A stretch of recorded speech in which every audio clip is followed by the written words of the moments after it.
a bit. And I just did a 2-hour show today in England today with some young up and comers over there. That was only their 17th show. I did a 2-hour show with them because they had me cutting promos on everybody. I cut promos on some MMA fuck named Alex that is worth the trip to the show alone to tab to the 1 hour and 47-minute mark and to hear the promo that I cut on a guy who fucked my co-host lady. I had to have it out with him. I had to talk with him. I cut a promo on Trump 7 minutes. It took 7 minutes, Jason.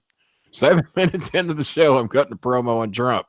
At the 26-minute mark, me and the co-host challenged Trump and who's that bitch over the Brexit lady, Theresa May. We decided we was going to have a tag match with me and their co-host. I forgot his name already. You know me and co-host. I just don't respect them. And especially Daniel Spencer. And so we decided we was going to have a tag match over in England. It was going to be me and him, whatever his name was. I remember M. M was the invisible guy you didn't see. And it was just a little glow on the screen. I could see him, but they do audio only shows. So M was the co-host who actually had a decent microphone. I need to talk to the co-host. He had a shit microphone. But I yelled at him enough. There wasn't any reason to just light his ass up any further. So lots of promos were cut. Promos were cut on people asking stupid questions because that's not my crowd. They're using English terms. What's flappy? The Bolin guy's flappy. What the fuck's that mean? I haven't heard that one. I know a lot of people over there. I haven't heard flappy before. I'm a big deal over there for some reason, and in Australia and the Philippines. I will give you this. Once you left the show, I don't recall any of your people ever coming over to troll me. Your people actually have class. And you have a few people I didn't like. Did Mama Cass die? She died. I don't know. I haven't talked about this on my show. It's not something I normally do, but she just no-showed the last time she was supposed to be on the show. And that's not the first time it's happened this year. So she knew I didn't like her. She's probably scared I'd be there. Probably scared I'd show up. I don't know what happened to her. Who's the crazy guy that got locked up? Oh, tried to go head-to-head with me. What was his name? Jesus. He was crazy, though. I'll tell you who. Yeah, it turned out he was legit crazy. I told everybody he was. Yeah, he kidnapped somebody and was holding them hostage. And there was video, and wasn't there video of him trying to steal something from the neighbors? Yeah, he got caught in somebody's fence and couldn't get his foot out. Stupid and a guy had a AK-47 on him. Well, there you go. That's a damn good idea. Go over there and steal something worth $20 and get shot in the fucking head for it. That's a great idea. And he knew the guy, so he knew the guy had all these weapons and stuff, and he tried to rob the place while the guy was home. Well, that just makes him even dumber, then, don't it? Yeah. If you know the guy's got this shit, and you go over there anyway. By the way, I just did a voiceover for I did Conan's Keeping It 100 show, Conan and Disco. Me and Disco don't really see eye to eye. He's a Republican. He's a Trump supporter. Likes to brag about it on Twitter all the time. So he thought he was going to go one-on-one with the great one, and I'm not talking about The Rock. And it didn't go real well for him either. So at the end of the show, Conan liked my voice so well, he says, Disco, you haven't pissed him off enough that we can't talk Bolin into doing the intro for our show, right? And he said, no, Bolin's still probably do. Me and Bolin's cool. We just give each other shit about Trump. And I said, yeah, it's what we do. So I did their intro for them. It turned out real good. I was very pleased with it. So they use my voice from time to time as the intro to their show now. And I'm always told how much people like my voice, but no one wants to pay me to do fucking voiceovers or intros, or at least they haven't offered until they did. Now Conan sent me a nice thing in the mail there to cover me for my efforts. I think it was an 8x10 picture of him. But no, it wasn't that. What's that blanket say behind you? I see a big RA. It ain't Raw, right? Oh, it says Raiders. I thought it said Raw for a minute. Oh, there we go. There. Well, see, that's kind of, when you put the setup, you see what I'm doing here? I got my banners in the background, everything. You got to have it where you can read it. It doesn't do any good to say RA. Now we're all guessing what the fuck that says. Raw, maybe Trump, because Trump has rat problem. Everybody's ratting on him. He's worried about rats, so I couldn't say rat. Yeah, that would be good. But you have to display that so we know that it says Raiders. If you're that big of a Raider fan, that you've got a giant blanket in your. Is that a blanket? I assume it is. Yeah, I think I'm one of maybe. I don't know. I think you may know more. You may know more Marshalls than there are Raider fans. I might. I think it's a tie. There's probably Kevin Thieneman, my dear best friend of many years, who I worked at Humana with for years and years, and got into nurse recruitment with him. He is a giant Raider fan, and I think those motherfuckers beat us this year, or did they? Probably Kevin's still not. alive. Kevin's still alive. Well, the Dolphins, after that miracle in Miami win, where they beat New England. Win, by the way.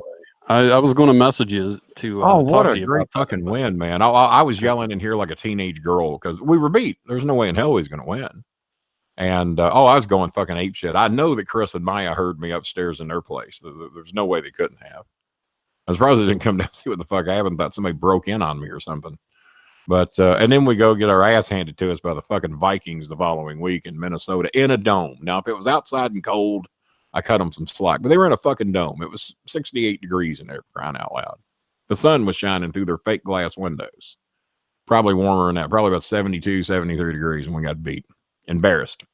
And now we're out of the playoff hunt, but yet the Raiders were out on opening day. So, the Raiders were even out of a home. They don't even have. We don't even have a home right now. They're trying to find some place to play. Maybe Cardinals Papa John Stadium. We don't really have a football team right now. They suck. Maybe the Raiders can come play in Louisville for 1 year. The Louisville Raiders with their announcer Jason Marshall and Kenny Starmaker Bolin.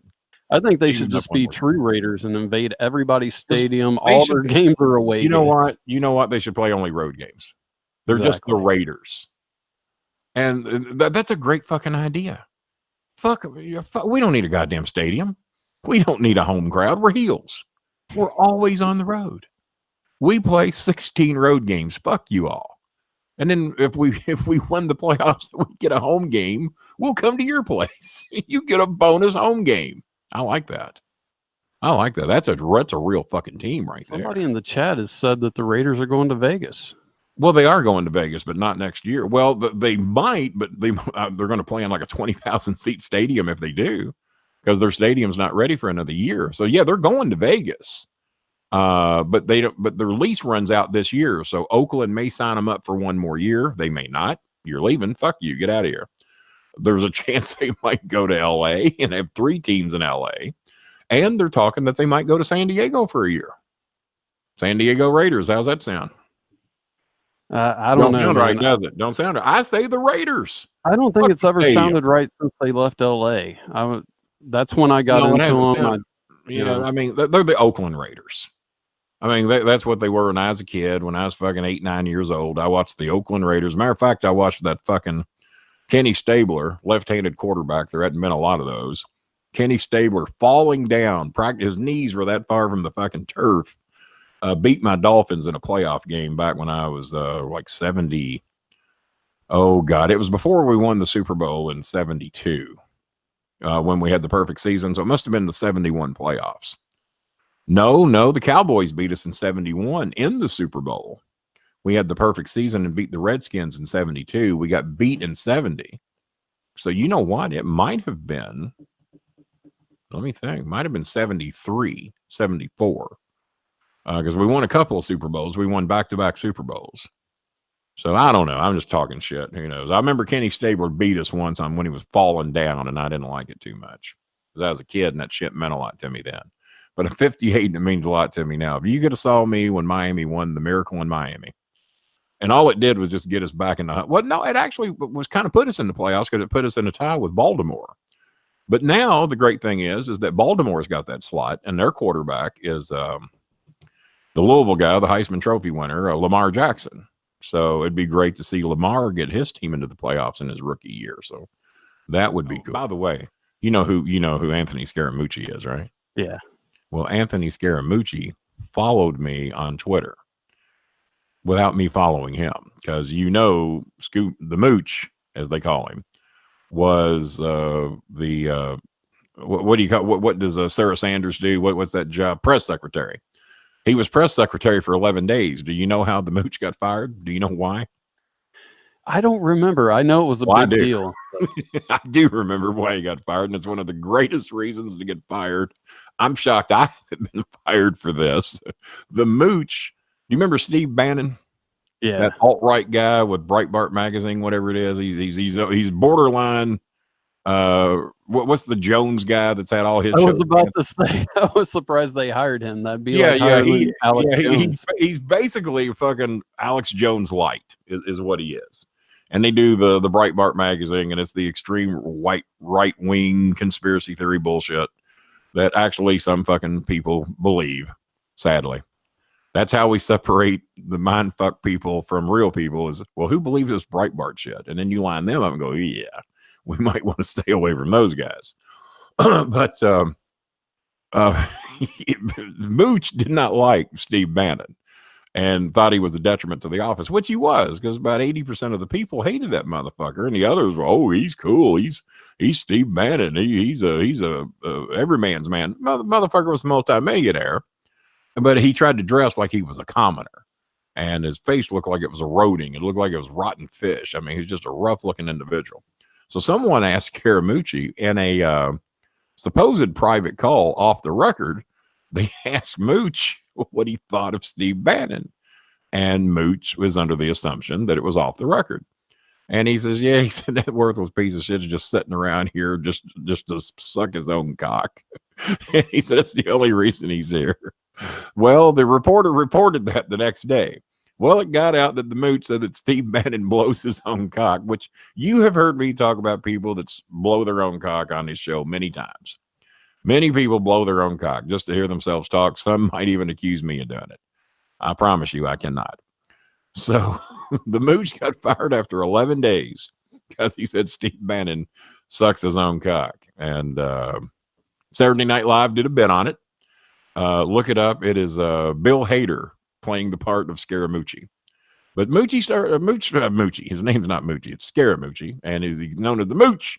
But he started following me, and he's got almost 900,000 followers.